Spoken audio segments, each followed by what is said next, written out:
రాష్ట్ర సృజనాత్మకత సంస్కృతి సమితి చైర్పర్సన్ శ్రీమతి తేజస్వి పొడపాటి గారిని మాట్లాడవలసిందిగా కోరుతున్నాం. ముందుగా వేదిక మీద ఉన్న పెద్దలు, విజయవాడ ఈస్ట్ శాసనసభ్యులు గద్దె రామ్మోహన్ రావు గారికి, గద్దె అనురాధ గారికి, నాటక అకాడమీ చైర్పర్సన్ గుమ్మడి గోపాలకృష్ణ గారికి, మాజీ మేయర్ శ్రీధర్ గారికి, చందన గారికి, రఘురామ్ గారికి, అలాగే వేదిక ముందున్న కళాకారులకు, కళాభిమానులందరికీ పేరు పేరున నమస్కారం అండి.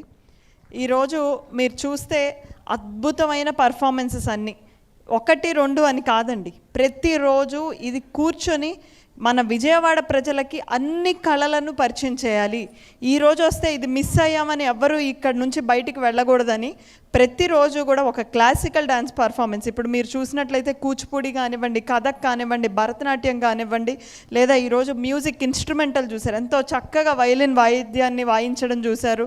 అదేవిధంగా మర్చిపోతున్న కళ అయిన తోలుబొమ్మలాట, బుర్రకథ, హరికథ కూడా మనకి ప్లే చేస్తున్నారు. అదే కాకుండా ఫోక్ పర్ఫార్మెన్స్, కేవలం పల్లెటూర్లలోనే ఒకప్పుడు ప్రదర్శించే కళ ఈరోజు పల్లెటూర్లకి వెళ్ళి చూద్దామన్నా కూడా దొరకని కళలను శ్రీకాకుళం నుంచి, అమలాపురం నుంచి, అనంతపురం నుంచి, చిత్తూరు నుంచి, కర్నూలు నుంచి, ఎక్కడైతే ఆ కళ పుట్టిందో, ఏ కుటుంబం నుంచి అయితే ఆ కళ మొదలైందో వారినే స్వయంగా తీసుకొచ్చి మీకు చూపించే ప్రయత్నం చేస్తుంది ఈ విజయవాడ ఉత్సవం. అదే కాకుండా ఈరోజు మనం అందరం సినిమాలు చూస్తున్నాం. సినిమాలలో హీరోలకు పెద్ద పెద్ద ఫ్యాన్స్ అయిపోయి వాళ్ళ కోసం ఏదైనా చేసే అంత ప్రేమను పెంచుకుంటున్నాం.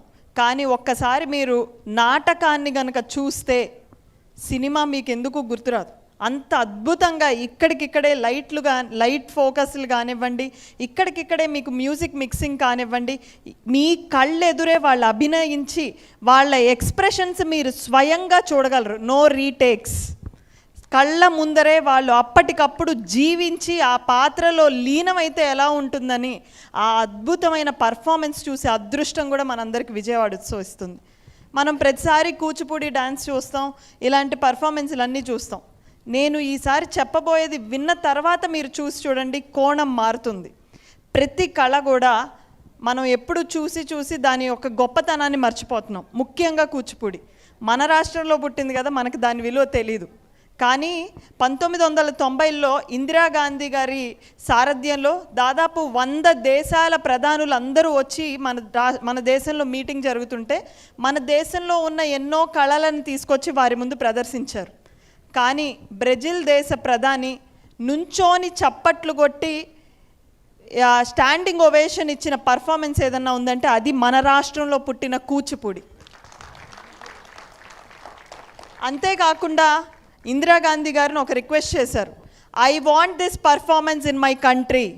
ఈ కూచిపూడిని నా దేశంలో ప్రదర్శించి నా దేశ ప్రజలకు భారతదేశం గొప్ప ఏంటో చూపించాలనుకుంటున్నాను అని కూచిపూడి పర్ఫార్మెన్స్ని వారి దేశంలో ప్రదర్శించారు. అంత గొప్ప నాట్యం మనందరి ముందుంది. మీరు ఒక కూచిపూడి డాన్సర్ని చూస్తే కేవలం నాట్యమే కాదు, వాళ్ళ కళ్ళల్లో ఉన్న అభినయం, వాళ్ళు పలికించే ఎక్స్ప్రెషన్స్, వారి భంగిమలు ప్రతి ఒక్కటి గమనించండి. ఇంక నుంచి ఏ కూచిపూడి పర్ఫార్మెన్స్ జరుగుతున్నా మీరు వెళ్లకుండా ఉండరు. ఈరోజు మన కళ్ళ ముందలే వీరనాట్యం అనే ఒక అద్భుతమైన ఫోక్ ఆర్ట్ మన కళ్ళ ముందు ప్రదర్శించబడింది. ఆ వీరనాట్యం ఏంటో తెలుసా? అసలు ఎందుకు పుట్టిందో తెలుసా?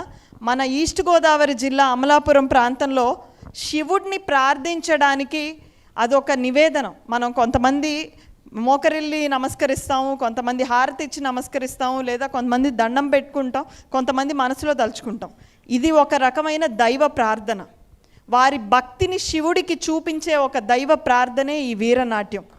ఎంతో వీరత్వంతో కూడి మనకి చూస్తుంటే వాళ్ళు అసలు ఎలాగ అంతసేపు ఆ నోటితో పట్టుకున్నారంటే అది భక్తి. దేవుడి మీద ఉన్న భక్తిని వాళ్ళు ఆ విధంగా ప్రదర్శిస్తున్నారు. అందులో ముఖ్యమైనది పెద్ద డోలు ఏదైతే పట్టుకున్నారో దాని పేరు వీరాణం. ఆ వీరాణాన్ని, ఎంతో బరువు గల వీరాణాన్ని, అతను చూస్తే చాలా సన్నగా ఉన్నాడు. ఒకసారి ఆ పర్ఫార్మర్ ముందుకు వస్తే వెళ్ళిపోయారా, డ్రెస్ మార్చుకుంటున్నారు.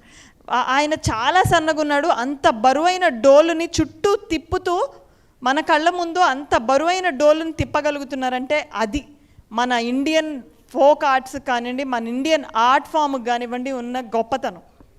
ఇటువంటి కళలన్నీ మన కళ్ళ ముందుకు తీసుకొని వస్తున్నారు. విజయవాడ ప్రజలందరూ కూడా అదృష్టవంతులనే చెప్పాలి. విజయవాడ ఉత్సవ్ ద్వారా కేసినేని నాని గారు కానివ్వండి, కేసినేని చిన్ని గారు కానివ్వండి, వైబ్రెంట్ సొసైటీ ఫర్ విజయవాడలో ఉన్న పట్టాభి గారు, మురళి గారు, వీరందరూ కూర్చొని ఖచ్చితంగా ఇటువంటి పర్ఫార్మెన్స్ ఉండాలి, అన్ని రకాల కళలను మన ప్రజలకు పరిచయం చేయాలి అని ఇక్కడున్న ఎమ్మెల్యేలు గద్దె రామ్మోహన్ రావు గారు, బోండా ఉమామహేశ్వరరావు గారు, సుజనా చౌదరి గారు, వీరందరూ కూడా మన విజయవాడ ప్రజలకి ది బెస్ట్ పర్ఫార్మెన్సెస్ చూపించాలి. తెలుగు ప్రజలందరూ 2 రాష్ట్రాల నుంచి దసరా అంటే విజయవాడకి రావాలి అన్న సంకల్పంతో చేస్తున్న ఉత్సవాన్ని ఘన విజయం చేస్తున్న మీ అందరికీ నమస్కారం. అదేవిధంగా ముఖ్యంగా సాంస్కృతిక శాఖకు సంబంధించి మా టీం సుమన్ గారు కానివ్వండి, గోవింద్ గారు కానివ్వండి, అన్నపూర్ణ గారు, ఇప్పటి వరకు మీరు విన్న గొంతు. అదేవిధంగా సాంస్కృతిక శాఖకు సంబంధించిన ప్రతి ఒక్కరూ ఎవరెవరైతే తెర వెనక ఉండి ఈ కష్టాన్నంతా మీ ముందు పెడుతున్నారో వారికి కూడా ఒక్కసారి గట్టిగా చప్పట్లు కొడదాం. ఇక నుండి నేను మీ అందరినీ రిక్వెస్ట్ చేసేది ఒక్కటే అండి, కళాకారులకి ఎన్నో అవకాశాలు లేకపోయినా కూడా ఇక్కడున్న వాళ్ళందరికీ తెలుసు, గత 5 ఏళ్లుగా వాళ్ళందరికీ ఒక వేదిక కూడా దొరకలేదు ప్రదర్శించడానికి. మాకు డబ్బులు కూడా వద్దండి, ఒక వేదికనివ్వండి అన్నా కూడా వేదిక కూడా దొరకల. కానీ ఈరోజు రాష్ట్రం మొత్తం చూసే వేదికని విజయవాడ ఉత్సవిస్తుంది.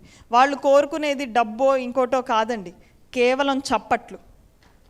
మనం అందరం కూడా ప్రతి పర్ఫార్మెన్స్ తర్వాత ఖచ్చితంగా మీకు నచ్చే పర్ఫార్మెన్స్లే. ఈరోజు మనం లేఖ్యాభరణి గారి కథక్ చూసాం.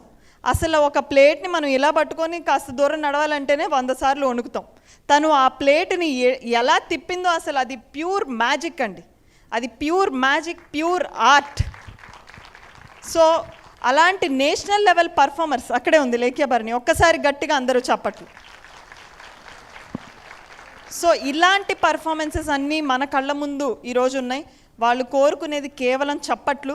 మీరందరూ ప్రతి పర్ఫార్మెన్స్ అయ్యాక మీరు కొట్టే చప్పట్లు పున్నమి ఘాట్ వరకు వినపడాలి. అది మీకు ఇవ్వబోయే టార్గెట్. అందరూ ఎంజాయ్ చేయండి, ఆనందించండి.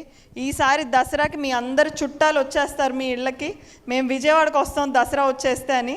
సో ఇలాంటి ఆనందాన్ని ఆస్వాదించి మీరందరూ కూడా 10 మందికి తెలియజేయండి మన విజయవాడలో ఇంత అద్భుతమైన వేదిక ఉందని చెప్పేసి. అందరికీ మరొకసారి దసరా శుభాకాంక్షలతో ధన్యవాదాలు.